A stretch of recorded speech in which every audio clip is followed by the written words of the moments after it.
Jai Shri Ram. Congratulations to our Chief Minister Pushkar Singh Dhami and his entire cabinet on introducing UCC bill in the assembly. With the aim of giving equal rights to the citizens of Devbhoomi, UCC was introduced in the assembly. It is a moment of pride for all the peoples of the state that we be known as the first state in the country to implement the UCC after independence. UCC will not only be good for all the section of the society, but it also approves Prime Minister Narendra Modi's vision of Sabka Saath, Sabka Vikas and Ek Bharat, Shresth Bharat. UCC will provide a legal framework for uniform marriage, divorce, and property and inheritance, laws for all citizens irrespective of their religion. Once again, my heartfelt congratulations to Dhami ji for this great move. Shri विनय कबलियाल जी, हमारे doctor साहब जो college में आपके स्वास्थ्य को देखते हैं, ये बात ज़रूर है कि अवेयर है, पर आप अवेयर नहीं आते, अभी आप जाके दिखाइए। मैं तो नहीं चाहता कि आप बीमार पड़ें, लेकिन कॉलेज आपको एक सुविधा दे रहा है, वो आप रेगुलर आते हैं। और साथ ही मेरे कॉलेज के स्टाफ के तमाम साथीगण, ये एक बहुत ही महत्वपूर्ण विषय है। ये बिल के रूप में प्रस्तुत हो चुका है, पास हो चुका है। राज्यपाल महोदय ने अपने साइन करके राष्ट्रपति महोदय की संस्तुति के लिए भेजते गया है। जैसे ही राष्ट्रपति साहब इस पर साइन करेंगे, प्रेसिडेंट ऑफ इंडिया, वैसे ही एक्ट जो है उत्तराखंड में लागू हो जाएगा। फायदा मिलेगा या नुकसान ज़्यादा मिलेगा। अब मैं इस बात को आगे बढ़ाते हुए आ जाओ। and esteemed faculty members present here. Look, for me it's a matter of personal pride because when Uttarakhand government notified this specialized committee for the UCC on November 2022, they came here as their first visit in our college. Like law called for its implementation. Such demands were restrained in subsequent cases such as Sarla Mudgal case versus Union of India. Some level of hypocrisy in the equal rights for men and women in the UCC, as the age for marriage of women is 18 and men is 21. That is the national age also. But the age of live-in relationship is 21 for both men and women. Yes, Right. sir. And if it's Violate the human rights or Sir, violate the if fundamental committee rights. आई थी यहाँ पर और 16 नवंबर की मेरे ख्याल से बात है, 16 नवंबर की जी सर, 16 नवंबर 2022। 2022 की बात है। तो उस समय इस बात पर चर्चा हुई थी कि विवाह की जो उम्र है ये क्या रहना चाहिए? वो क्या रहनी चाहिए, और उसमें एक सुझाव जो है हमारी ओर से दिया गया था कि जो लड़का है उसके लिए वो 21 वर्ष और लड़की के लिए जो है वो 25 वर्ष की आयु जो है वो करने का हमारी तरफ से प्रस्ताव दिया गया था।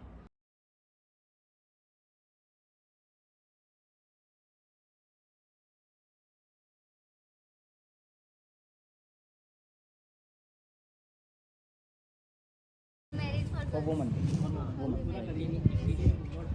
Yes, sir. The age of marriage for women is 18, which is certainly which gives certainly more responsibilities with what is marriage. And the age of live-in relationship is 21.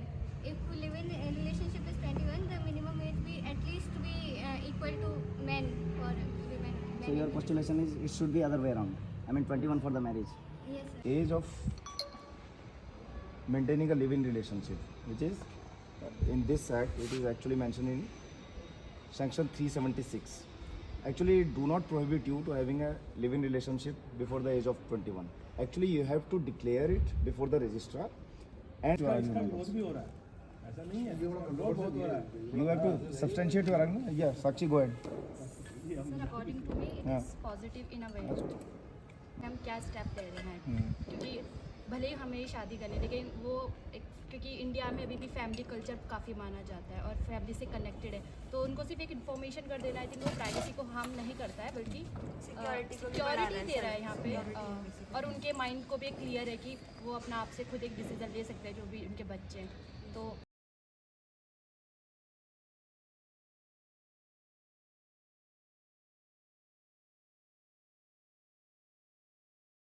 उसमें सभी शामिल थे। कि अगले दिन मौका नहीं मिलेगा। महाराजा सब ठीक है ना? सब थे उसमें जो आप बता रहे हैं एडॉप्शन एक्ट है, तो बाद में कहीं उसमें ऐसा लगता कि भाई हर एक के लिए अलग अलग कर रहे हैं तो क्यों ना, ठीक है ना, यूसीसी को जो है पूरी तौर से सबको हटा करके एक ये लागू कर दिया जाए। तो ये इसलिए जो है इसको किया गया जो समझ में आता है। स्पेशली अगर आप देखें under the UCC the best reward to women as a women empowerment. Women का एम्पावरमेंट की यदि हम सबसे बात बड़ा करें हुआ तो यूसीसी जो है वो उसको एम्पावर करता है। जेंडर इक्वलिटी Gender की प्रॉपर्टी इनहेरिटेंस में भी आपको राइट्स मिल सब दे बिल्कुल, दिया। बिल्कुल, सब पुत्री की पुत्री को भी दे दिया, हाँ, देवती जिसे बोलते हैं, पुत्री की पुत्री को भी दे दिया। डाइवोर्स राइट्स में आपको ठीक है मिल ना? और सबसे ज़्यादा दादा लाई प्रॉपर्टी में दे दिया तो आपकी चली आ रही है। यानी किसी एक लड़की, आजकल तो क्या एक लड़का ही लड़की है, मान लें किसी एक लड़की है तो कहते सर आप तो अधिकारी नहीं है।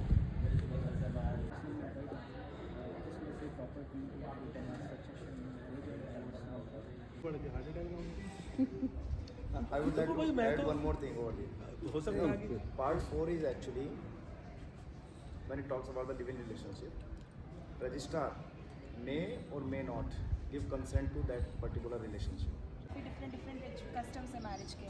जैसे हमारे यहाँ पे अगर नॉर्थ में बात करें तो सेम गोत्र में मैरिज नहीं होती है, लेकिन साउथ में हो जाती है। तो हम कैसे यूनिफॉर्म सिविल कोड लेके आ सकते हैं? देखिए उसमें ना कुछ क्लॉज लगाए गए हैं किससे आप कर सकते हैं, निश्चित, किससे नहीं कर बिल्कुल सकते। सही। निश्चित एरिया वो निश्चित- पहले से निश्चित चला रहा दावेदारी है, वो पहले से ही चला आ रहा है, उसको उन्होंने छेड़ा क्योंकि उसमें एक वर्ड दे दिया उन्होंने। अगर कहीं कस्टम के आधार पर कोई चीज़ चल रही है तो वो इससे अलग हो, तो वो मैरिज होती है। अब आप उसे कुछ भी कहें, मैरिज जो होती है ना, लव मैरिज मैरिज नहीं है, या तो वो कोर्ट के अधीन होगी या उसको, वो तो लव तब इसलिए कहते हैं कि पहले लव हुआ और शादी के बाद दोबारा लव। सबसे पहला जो शत्रुघ्न सिंह जो हमारे पूर्व सचिव भी रहे हैं IAS, उनका जो हेडिंग लगा था उसमें वो था समान नागरिक संहिता में सभी स्टेक होल्डर्स की भागीदारी आवश्यक है। यानी कि सभी जो भी स्टेक होल्डर्स हैं उन सबकी जो है उनको उसमें इंक्लूड करेंगे, सबकी भागीदारी जो है आवश्यक है, ये बात उसमें हुई। और महाविद्यालय में किया गया समान नागरिक संहिता पर गठित विशेषज्ञ समिति के जनसंवाद कार्यक्रम आयोजित लिव इन रिलेशनशिप, समलैंगिक विवाह, विवाह की उम्र, पैतृक संपत्ति में महिलाओं की हिस्सेदारी, तलाक एवं गोद लेने आदि विषयों पर विशेषज्ञ समिति के साथ हुआ जनसंवाद। जो है इसमें जो प्रबुद्ध जन थे, बुद्धिजीवी थे, उन्होंने भाग लिया था, जिसमें संस्कृत विश्वविद्यालय के VC साहब थे, तो इनको भी बुलाया गया था, और भी कई बहुत सारे जो है बुद्धिजीवी लोग जो है उसमें आए थे।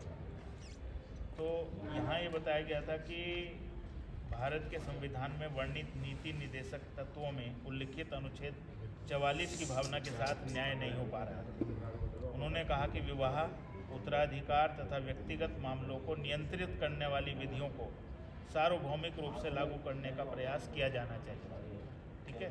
परंतु समिति के समक्ष सबसे बड़ी चुनौती यह है कि विविधताओं से भरे भारतीय समाज में इस प्रकार की सार्वभौमिक भूमि कैसे लागू की जा सकती है। ये सबसे बड़ा यक्ष प्रश्न था उनके सामने। और जो अभी ST की जो बात आ रही है वो मैं समझता हूँ कि उसी के तहत है और उसी के संदर्भ में है। मैंने बताया था कि पुरुष एवं महिला के विवाह के लिए हमने भी अपना एक उनको जो है वो दिया था, सजेशन दिया था, और उसमें 25 वर्ष जो उम्र है वो हमने उनको कहा था कि 25 वर्ष की जानी चाहिए, ठीक है। पैतृक संपत्ति में महिला की हिस्सेदारी की भी बात समान नागरिक संहिता में सम्मिलित करने की बात उठी थी, और उन्होंने जो है उसको शामिल कर लिया था। जो समानता का अधिकार है, समान होनी चाहिए। 21 साल को अगर रख रहे हैं तो 21 साल ही होनी चाहिए, लेकिन अभी फ़िलहाल जो भारत में कानून है वो 18 और 21 का है, तो उसी को ही उन्होंने लेकर के चल दिया है। लेकिन यदि आप भविष्य में अगर इसमें 18 ईयर्स की गर्ल जो है वो 21 ईयर्स के छोड़ो 25 ईयर्स के भी इक्वल होती है, IQ लेवल में भी और वैसे भी लेवल में, 18 रखा हुआ है, इसलिए वो 18 रखा हुआ है। वो तो कंपल्सन रखा हुआ, बायोलॉजिकली उसको कंपल्सन बराबर एज दोनों की हो नहीं सकती। मेडिकली दूसरी बात जो फीमेल की जो रेट है, जब उनकी शादी की जो रेट है, तो वो भी एक मेनोपॉज तक ही है बस वो, जबकि जो आदमी की सेक्सुअल लाइफ वो तो ज़्यादा हो सकती है, लेकिन चूंकि फर्टिलिटी रेट का भी एक रेंज है हमारा, लिमिटेशन है, इसलिए हम कभी भी जो है दोनों की एज एक से नहीं हो सकती। इसीलिए रखा हुआ पहले।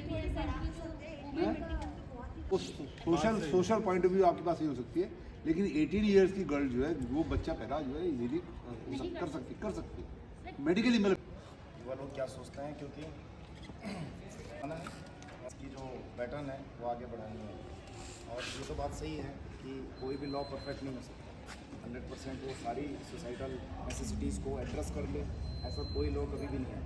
जहाँ तक बात लिबरलिज्म और कंजर्वेटिज्म के बहस की है, तो ये केवल हमारे देश में ऐसा नहीं है। आप अगर वेस्टर्न कंट्रीज़ में भी जाएंगे तो वहाँ पर भी डिवोर्स के, शादी के जो व्यू पॉइंट्स हैं वो रिपब्लिकन पार्टी के अलग हैं और डेमोक्रेट पार्टी के अलग हैं। अगर आप लॉ जान पाएंगे तो ये अच्छे के लिए होगा, आपके बेहतरी के लिए होगा, और उससे जो है हम एक भारत को एक समृद्ध और सशक्त भारत बनाने में हमें मदद करेगी। एक वाइब्रेंट लोकतंत्र जैसे हमेशा से रहा है बनाने में मदद। मेरा नाम भावेश पवार है and I am student of BA third year. UCC के थ्रू हम एक जेंडर इक्वालिटी का जो पॉइंट है उसको काफ़ी आगे बढ़ा रहे हैं, और प्रॉपर्टी इनहेरिटेंस में क्योंकि लड़कियों को अभी तक कम राइट मिलते थे, उसमें अब उन्हें थोड़े ज़्यादा राइट्स मिल रहे हैं। UCC के थ्रू हम एक पेरेंट्स का जो है प्रॉपर्टी इनहेरिटेंस में उनका भी थोड़ा राइट बढ़ा रहे हैं, तो वो एक अच्छा पॉइंट है। हम सोशल कोहेजन को बढ़ा रहे हैं क्योंकि इससे यूनिटी प्रमोट होगी, तो सोशल रिलेशनशिप्स में एक सोशल यूनिटी को प्रमोट करते हुए UCC को हमने इम्प्लीमेंट करना चाहिए। हम सबको उसको थोड़ा प्रमोट करना चाहिए, एक उसके बारे में अवेयरनेस रखनी चाहिए, जिससे कि हम अच्छे से उसको इम्प्लीमेंट करने में सरकार की मदद कर सकें। Thank you. तो ये जो UCC का बिल पास हुआ है विधानसभा में, इसमें किस टॉपिक पर तुम्हें लगता है कि ये बहुत अच्छा स्टेप है उत्तराखंड विधानसभा का, और अपने विचार बताइए इस बारे में। Okay, ma'am. My name is Priyanshi Kukreja and I'm a student of BA third year. So first of all, it's a matter of pride for all of us that it's our country Uttarakhand. It's a state Uttarakhand which has promoted this thing, and it has also implemented DPSP, which is Article 44 of Indian Constitution, and it promotes gender equality, which is a very important issue for our country. And I think the other states should also move forward in this step for this UCC bill. ये जो UCC का bill कल विधानसभा में पास हुआ है, इसके बारे में तुमने सुना है, पढ़ा है, और किस चीज़ को तुम मानती हो कि ये एक बहुत अच्छा कदम है? मैम, मेरा नाम रिया कश्यप है, मैं BA थर्ड ईयर की छात्रा हूँ SMJN PG कॉलेज में। मैम, मुझे एक इसमें संशोधन की ज़रूरत लग रही है। जो एज है वो लिव इन रिलेशनशिप्स की 21 है, और जो मैरिज की एज है वो गर्ल्स के लिए 18 है और बॉयज़ के लिए 21 है। तो मुझे लगता है इसमें इक्वलिटी आनी चाहिए, क्योंकि मैरिज ज़्यादा बड़ी रिस्पॉन्सिबिलिटी है। उसमें तो हमने वीमेन की एज 18 रखी है, पर लिव इन में 21 रखी है, तो हमें मैरिज में भी हमें दोनों की एज 21 रखनी चाहिए। Thank you. मेरा नाम तनुज भोगड़ा है, मैं BA third year SMJN college का विद्यार्थी हूँ। UCC हाल ही में उत्तराखंड गवर्नमेंट ने बहुत अच्छा इनिशिएटिव लिया है UCC को इम्प्लीमेंट करने का, और मुझे लगता है इसके काफ़ी फ़ायदे हैं। जैसे ये जेंडर इक्वालिटी को प्रमोट करेगा, और जो वल्नरेबल सेक्शंस हैं सोसाइटी के, जैसे वुमेन हो गई, चिल्ड्रन हो गए, उनको कई प्रकार के राइट्स प्रोवाइड करेगा। और मेरा मानना है जैसे कि ये भाग 4 का हिस्सा है कॉन्स्टिट्यूशन के, जो कि DPSP में आता है, तो यानी ये हमारे जो फाउंडिंग फादर्स थे इस देश के, उनका विजन था कि इस देश को UCC की ज़रूरत है, और ये पूरे देश में जो सिविल लॉज हैं उनमें यूनिफॉर्मिटी लाने के लिए एक अच्छा UCC एक बहुत अच्छा विचार है। बड़े हम लोग बहुत सौभाग्यशाली है कि उत्तराखंड राज्य हमारा पहला राज्य है जहाँ हम लोग UCC को इस्टेब्लिश करने जा रहे हैं। कुछ इसमें थोड़े बहुत कंट्रोवर्सी हो सकती है इसके अंदर, जैसे अभी कुछ बच्चों ने कहा कि लड़के और लड़की की जो एज है उसके ऊपर थोड़ी है कि 18 साल और 21 साल का था। तो मेरा भी विचार यही है कि 18 साल की जो लड़की की उम्र है उसकी शादी की उम्र बढ़ा के अगर हम उसे 21 कर दें तो उसकी जिम्मेदारियों को और अच्छी तरह से निभा सकती है। जैसा कि हम जानते हैं कि उत्तराखंड की गवर्नमेंट ने UCC लागू करने का निर्णय लिया है, कैबिनेट ने इसकी मंजूरी दे दी है। निश्चित रूप से ये कि बहुत अच्छा कदम है गवर्नमेंट का, और इसको हम इस तरीके से लेते हैं कि ये कुछ ऐसे सेंसिटिव इश्यूज़ को उठाने की गवर्नमेंट ने कोशिश की है जिन पर कि हमेशा से गवर्नमेंट्स बचती रही है, जैसे कि बहुत अच्छे डिसीजंस इसमें आने वाले हैं, बहुत अच्छे परिणाम इसके आने वाले हैं, क्योंकि इसमें सोसाइटी के उन सेंसिटिव इश्यूज़ को टच किया गया है, जैसे कि महिलाओं को उनकी प्रॉपर्टी में हिस्सेदारी, उनके बच्चों को हिस्सेदारी, और इसके अलावा शादी को लेकर आजकल के जो नई जनरेशन के कुछ इश्यूज़ हैं लिव इन को लेकर के, ऐसे इश्यूज़ पर गवर्नमेंट ने उनको लीगलाइज करने की कोशिश करी है, जो वास्तव में एक बहुत अच्छा कदम है। इसके लिए हालांकि आगे इसके इम्प्लीमेंटेशन में ये तो समय बताएगा कि किस तरीके की प्रॉब्लम्स आएंगी, किस तरीके की चुनौतियाँ हमारे सामने हैं व्यवहारिक रूप से। तो आने वाला समय हम एक आशान्वित तौर पर लेते हैं, आशा रखते हैं कि कुछ अच्छे परिणाम इसके आएंगे और इससे महिला सशक्तिकरण की दिशा में बढ़ावा मिलेगा और हमारी सोसाइटी इससे ज़्यादा उन्नत नज़र आएगी। उत्तराखंड में यूसीसी बिल पास हुआ है। उत्तराखंड सबसे पहला राज्य बना है जो यूसीसी बिल पास कर रहा है, तो इससे पूरे देश में इससे मार्गदर्शन भी मिलेगा और मेरा तो यही मानना है कि इससे देश में एकता आएगी, समरूपता आएगी और सभी धर्म के समुदाय या किसी भी धर्म की महिलाएं होंगी उनके लिए भी, सबके लिए सब एक जैसे अधिकार प्राप्त होंगे, तो इसके अच्छे ही परिणाम भविष्य में देखने को मिलेंगे। ये जो कल यूनिफॉर्म सिविल कोड का रूल पास हुआ है, उत्तराखंड विधानसभा ने इसे पास किया है, मैं इसके लिए पर्सनली बहुत खुश हूँ। मुझे लगता है कि इससे हमारी जो महिला हैं उनको काफ़ी समान अधिकार मिलेंगे। और अगर मैं पर्टिकुलर लिव इन एक उसकी बात करूं कि लिव इन पे जो कहा गया है कि रजिस्ट्रार को इन्फॉर्म करना है, ये मुझे लगता है, और पेरेंट्स को इन्फॉर्म करना है। बच्चे जो दूर रहते हैं, छुप छुप कर रहते हैं, इसमें क्या होता है कि क्राइम्स में बहुत होता है कि लड़के ने लड़की को मार दिया, हमने बहुत सारे ऐसे केसेस देखे हैं। बट अब मुझे लगता है कि लिव इन में रहने से पहले बच्चे कई बार सोचेंगे, क्योंकि उन्हें बता के रहना पड़ेगा। और इतने साहसिक कार्य के लिए मैं स्पेशली अपने मुख्यमंत्री पुष्कर सिंह धामी को बहुत बहुत बधाई देना चाहती हूँ।